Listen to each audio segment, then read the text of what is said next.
नमस्कार बंधुरा आमी बबी अनेक दिन पर आज के एक नतून भिडियो निये चले एलाम। आज के आमी तोमादेरके देखाबो होच्छे बेगुन भाजा। एरकम करे बेगुन भाजले तोमरा किन्तु एकदम एक थाला भात किन्तु खेये निते पारबे बेगुन भाजा दिये। ताहले चलो बंधुरा आमी किभाबे बेगुन भाजाटा बानाई सेटाई तोमादेर संगे आजके शेयार करब। प्रथमे एकटा भालो देखे बेगुन निये नियेछि। बेगुनटाके आमी देखो आमी किभाबे केटे निচ্ছি।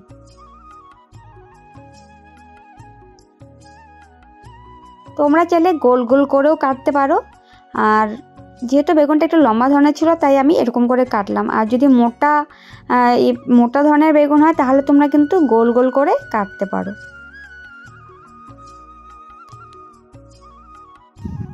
তো আমি বেগুনগুলো মাঝখান দিয়ে দেখতে পাচ্ছ চিড়ে নিয়েছি। এবার আমি ভালো করে জল দিয়ে ধুয়ে নেব। তারপর আমি দিয়ে দিচ্ছি নুন স্বাদ মতো আর হলুদ। তো একটু ঝাঁকিয়ে আমি মেখে নেব। আর দিচ্ছি যেটা মেন পয়েন্ট হচ্ছে চিনি। চিনি বেগুন ভাজাতে যদি চিনি দেওয়া যায় খেতে কিন্তু দারুণ লাগে, আর হচ্ছে ঘি ঘি ভাব লাগে। তোমরা এই চিনি দেওয়ার কারণে তোমরা যখন ভাত খাবে মনে হবে যে তুমি ঘি মাখিয়ে ভাত খাচ্ছ, দারুণ টেস্ট লাগে। তোমরা যখনই বেগুন ভাজবে একটু চিনি কিন্তু অবশ্যই দেবে। তাহলে চলো কড়াইতে এবার বেগুনগুলো তোলা যাক। বেগুন কিন্তু যখন তোমরা ভাজবে একদম লো আঁচে নয়, তোমরা মিডিয়াম আঁচে ভাজবে, আস্তে আস্তে করে ভাজবে।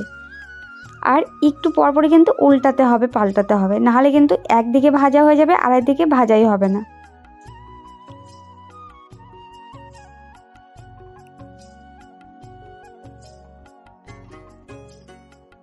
আর একটু পরপর নাড়তে হবে, নাহলে কিন্তু পুড়ে যাওয়ার চান্স থাকবে।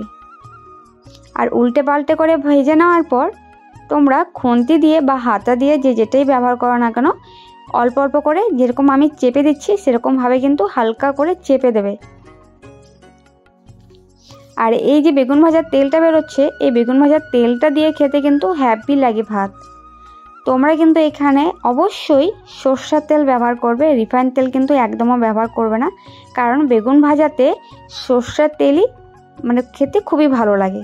বেগুন ভাজা মানে সরষের তেল। তো বন্ধুরা দেখো ফাইনালি কিন্তু বেগুন ভাজা আমার কমপ্লিট হয়ে গেছে। তো এবার আমি একে একে সব নামিয়ে নিলাম। তো বন্ধুরা এরকমভাবে বেগুন ভেজে এক থালা ভাত কিন্তু চোখ বন্ধ করে খেতে পারবে। তবে চলো বন্ধুরা টাটা, পরে দেখা হচ্ছে নেক্সট ভিডিওতে।